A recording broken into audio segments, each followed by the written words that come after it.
Selamat datang di podcast BIMP. Masih dengan suasana SBMPTN. Kali ini kita akan membahas salah satu jurusan.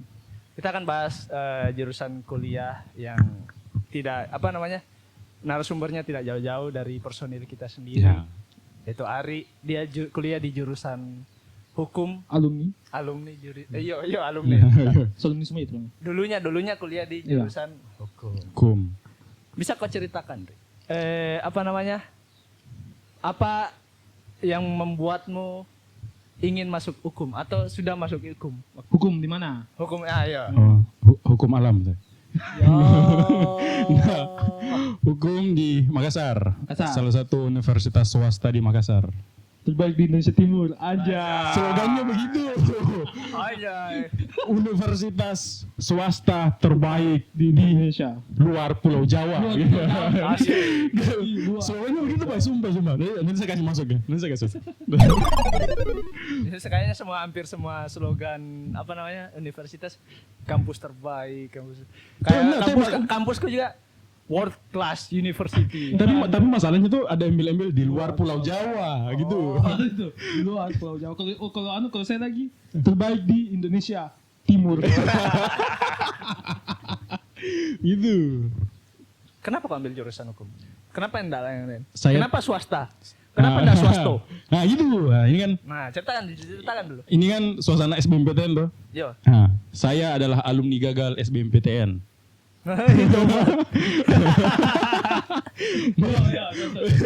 Contoh alumni gagal. Contoh alumni gagal SBMPTN, makanya masuk swasta.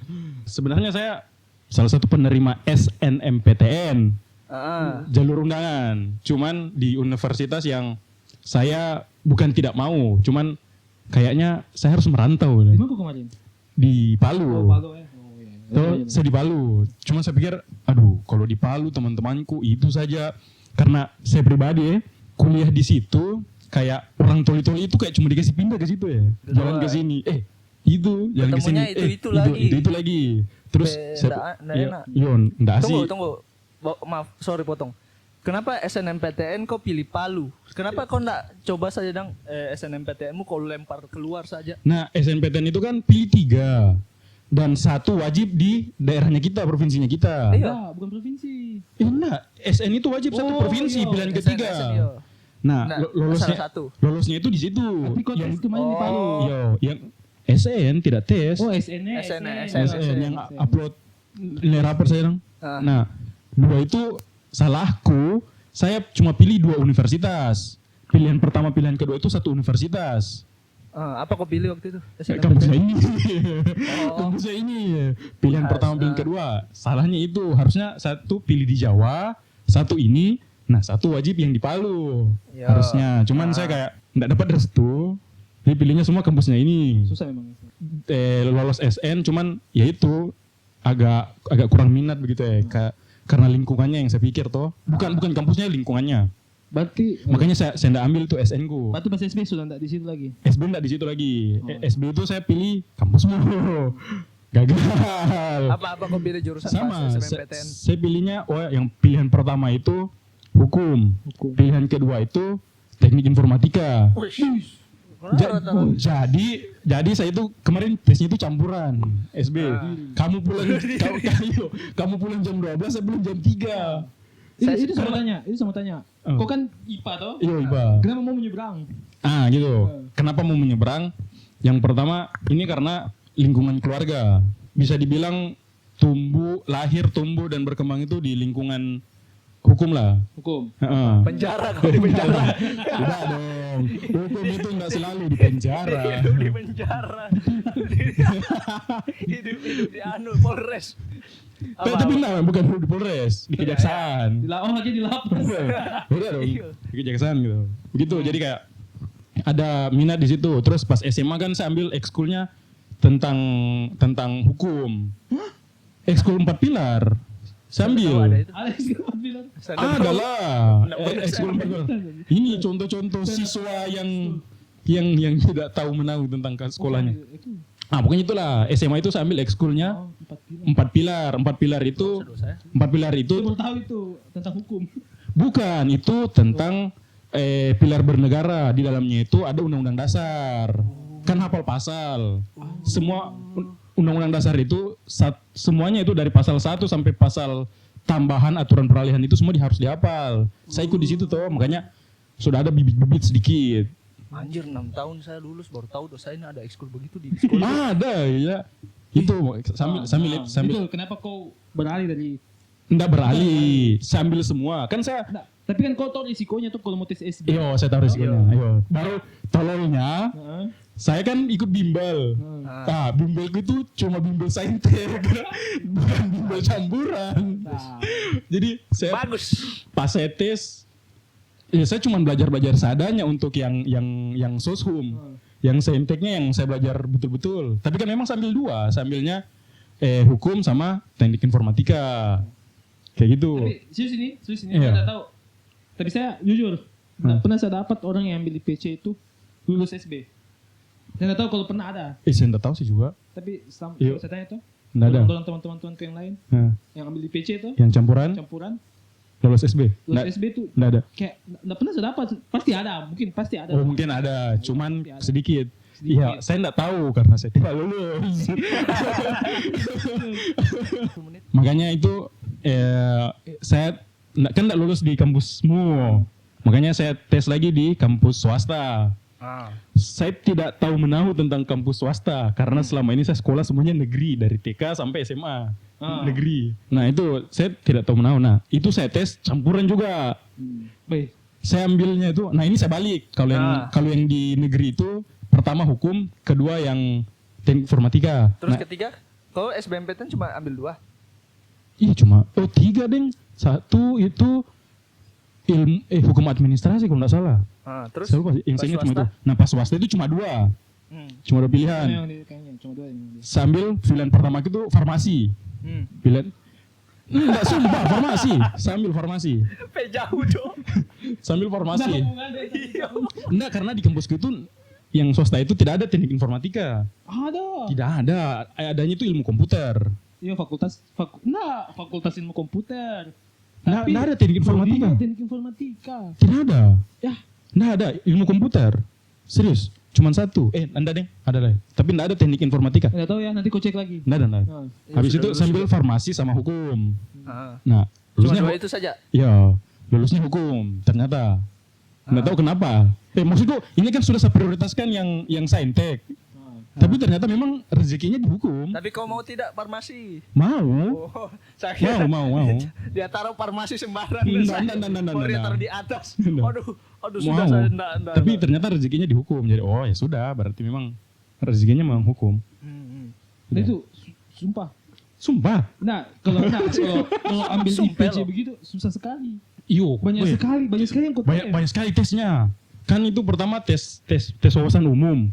Habis TPA. iya TPA tuh, habis itu tesnya yang saintek.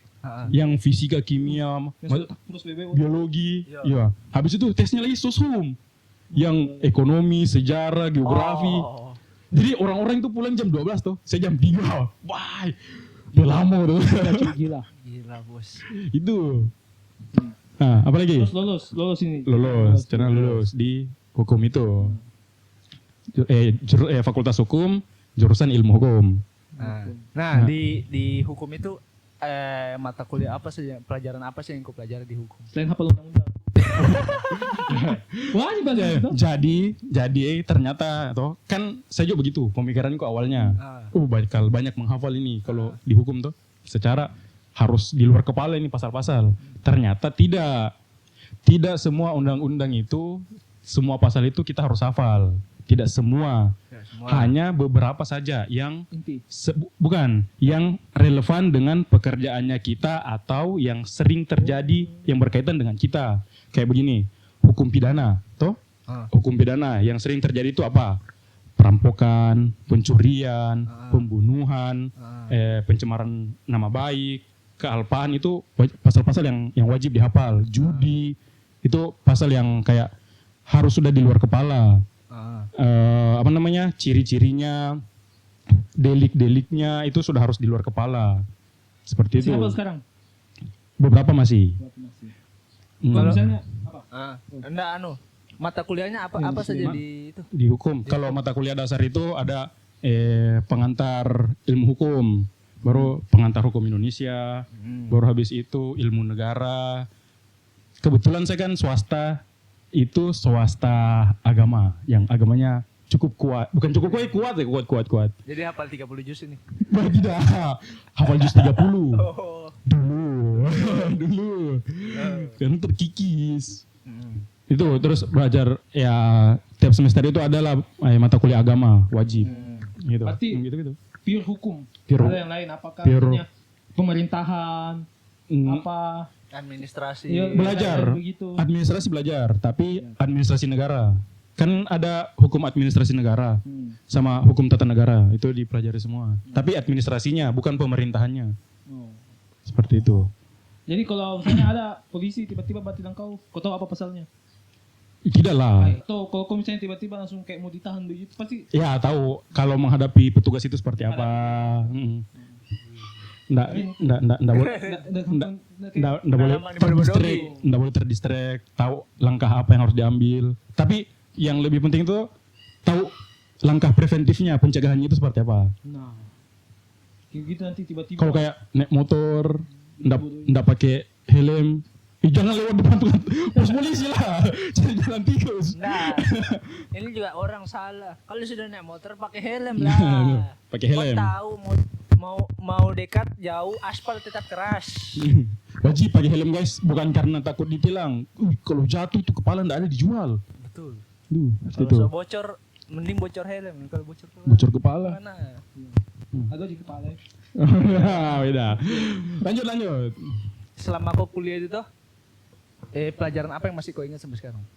Ya pasti yang dasar-dasar itu karena selalu berusaha untuk saya ulang baca. Kayak pengantar ilmu hukum, pengantar hukum Indonesia. Masih Masih. refresh.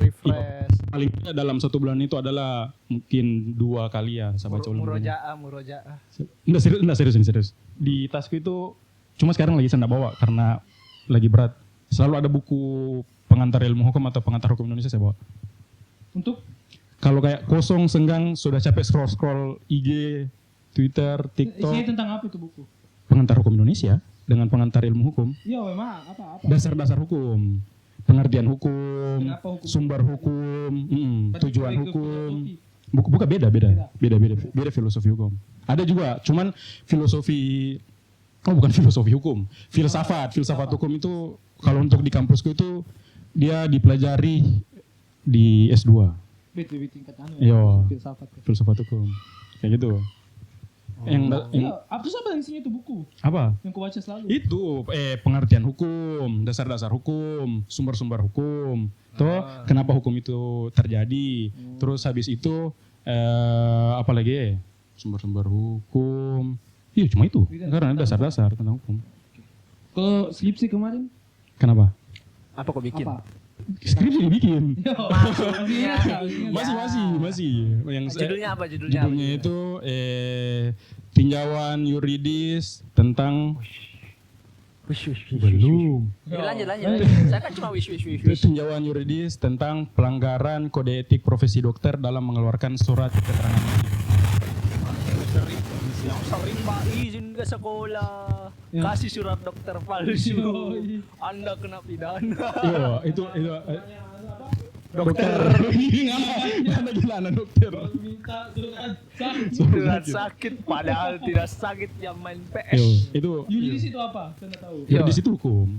Tinjauan yuridis dan tinjauan hukum itu sama. Sama. Apa itu? Apa tentang apa? Nah, Apa? apa rumusan masalahnya? Jelas sih. Nah kan biasa ada bermacam-macam toh. Rumusan masalahnya itu Jadi langsung intinya. Iya, langsung intinya. Kalau ada dokter kasih keluar surat izin sembarang berapa tahun penjara? Enggak, dia itu yang pertama itu dia kena sanksi administratif dulu karena dokter itu kan ada lembaga yang menaungi, lembaga profesi yang menaungi. Idi. Ya, Iya, ID. iya. Kalau orang dokter umum lihat ID. orang berkelakuan lain yang ini. Beda. Bukan kayak itu. Berarti sanksinya dari dia itu nggak langsung sanksi anu. Ya. Oh, sanksi lembaga dulu. Iya, itu sanksi lembaga. Cuman kalau begini kan, kalau surat yang dia keluarkan itu merugikan Negara? negara, merugikan secara fisik punya ruginya besar lah. Nah itu sudah masuk dalam ranah pidana. Itu sudah masuk dalam ranah pidana. Cuman awal-awal cuma kayak kau tuh, sumpamanya dikasih minta surat keterangan sakit palsu. Nah itu kalau ketahuan, ID ditegur lah dulu. Kalau misalnya Ditegur. saya pejabat negara minta surat merugikan negara itu. Untuk apa dulu? Kalau cuman kayak tidak menghadiri rapat kayaknya tidak. Siapa tahu rapat anggaran apakah? Enggak. Kalau rapat anggaran tidak terlalu tidak terlalu urgent kalau yang sampai. diperiksa KPK terus pura-pura Iya. data brak mobil terus benjol kayak Pak Paud. Nah, kalau kayak itu kan enggak itu didatangi gitu sama penyidik. Itu didatangi sama penyidik. Jadi, berarti dokternya ini nggak bisa dipenjara. Bisa. Maksimal Ada pasalnya. apa yang kau kemarin? Kemarin ini apanya? Itu Saya enggak fokusmu cuma sanksinya. sanksinya. Iya. Apa? Ya itu tadi yang ada dua. Yang pertama sanksi administratif. Kalau Bisa dipecat tuh? bisa dipecat paling kalau sanksi administratif itu paling tingginya itu dipecat toh, dipecat dari keanggotaan, dicabut keanggotaannya terus Sudah bisa praktek. sudah enggak bisa, hilang profesinya. Yang kedua kalau sudah terlalu berat itu sanksi penjaranya itu kalau saya enggak salah ingat Ya. saya lupa yuk tahunnya minimal 8 tahun penjara. Maksimal atau minimal? Minimal 8 tahun penjara. Kalau kalian yang dokter, hati-hati. jangan sembarang. Iya, jangan sembarang kalian sudah kuliah jauh. Cuman kalau saya salah nanti saya tambahkan itu pasalnya. Sudah kuliah lama-lama dokter, mahal pula. Mahal pula. Sudah berbuat tidak baik, rugi Rugi. rugi dunia akhirat. Iya. Itu kan itu Punya 8 tahun. itu jatuhnya pemalsuan surat. Oh. Iya. Pemalsuan surat. Wah, begini Li. Ah. Kan ini hukum ini tuh kan kayak musik kan orang Indonesia masih bahan yang Ya awam. Tuh, masih awam yang awam. Saya juga awam. Tuh, termasuk saya. Ya. Jadi kalau kayak misalnya gampang nanti dibodoh-bodohin. Ya.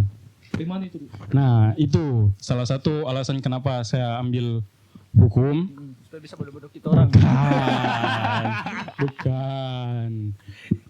Karena saya sadar ambil jurusan ilmu hukum itu tidak mesti kita jadi profesi hukum seperti hakim, jaksa, pengacara. Tapi buat kita itu jadi orang yang sadar hukum, mengetahui hukum. Toh? Jadi seperti itu tadi, kita tidak mudah untuk dibodoh-bodohi sama orang yang tahu hukum. Gitu kita pelajari. Nah, tadi itu solusinya.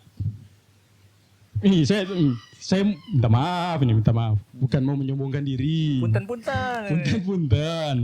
Kebetulan juga saya belum ambil profesi tuh. Cuman ada beberapa teman yang biasa konsultasi hukum sama saya. Dan alhamdulillah membantu. Enggak, saya pun biasa juga konsultasi sama temanku yang sekarang sudah jadi pengacara. Atau temanku sekarang yang jadi ini apa namanya?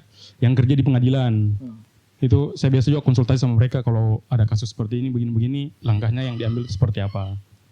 Kayak gitu. Adalah beberapa temannya kita yang konsultasi sama saya. Saya pernah dengar cerita tuh.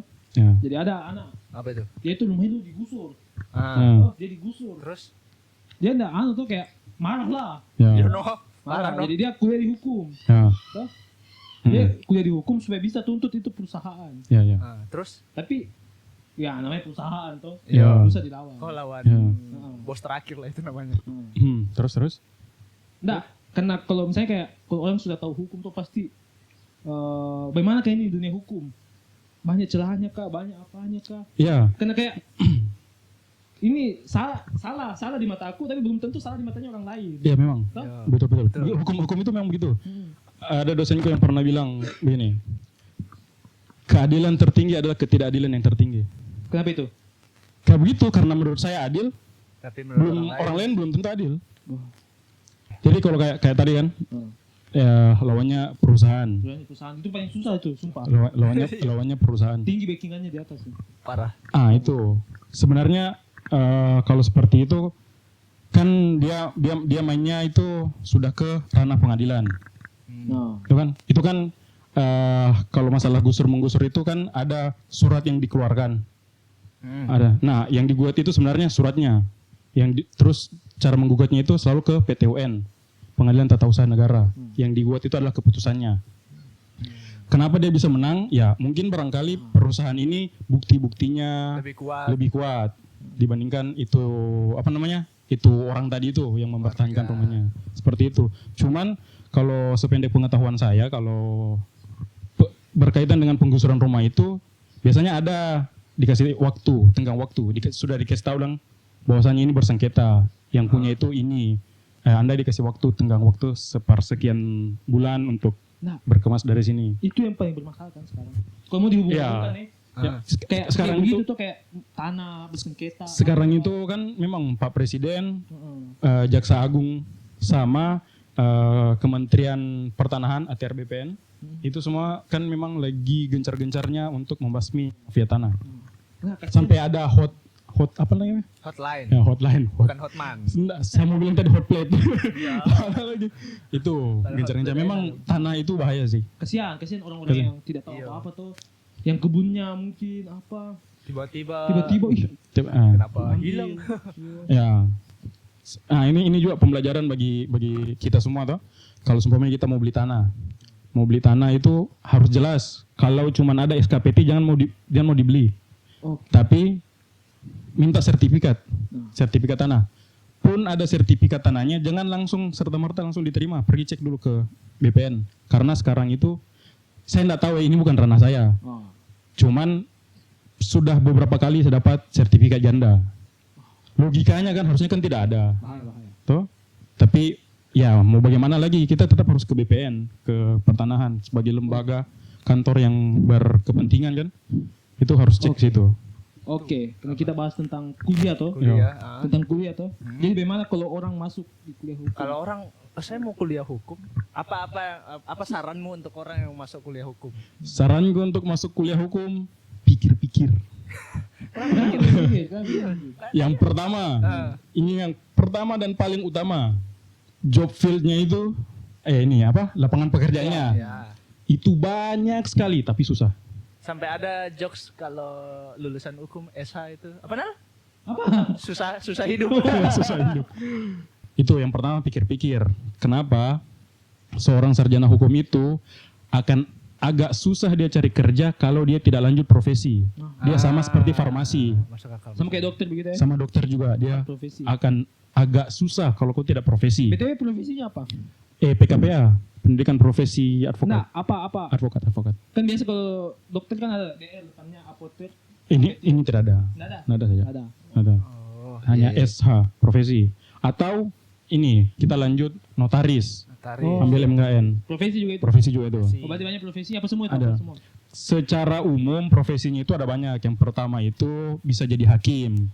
Ya. Tuh kita kerja di bawahnya lembaga apa? Kayak yang dilanjut dari kuliahnya. Iya. Bukan cari kerjanya. Bukan.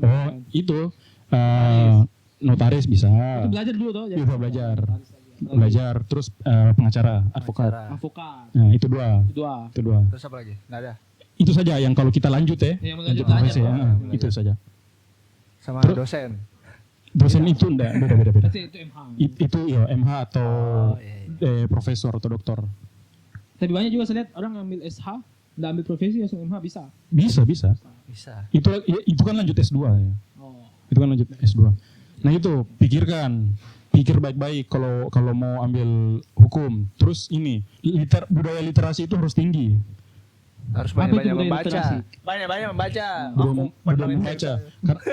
Karena seperti yang saya bilang tadi tuh, hukum itu kan dia tidak statis, dia dinamis.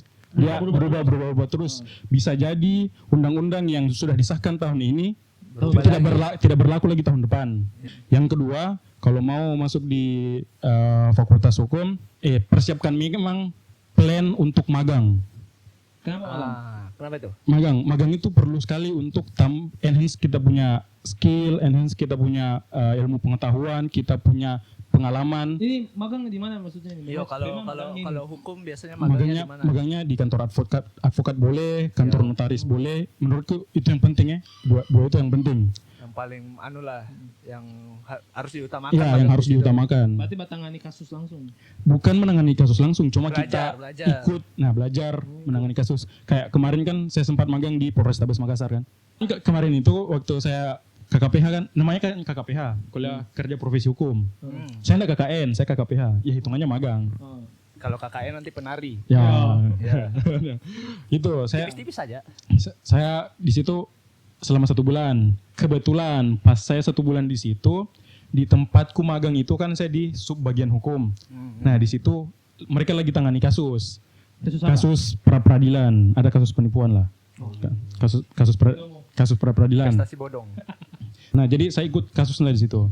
Saya ikut ke pengadilan, bantu buat.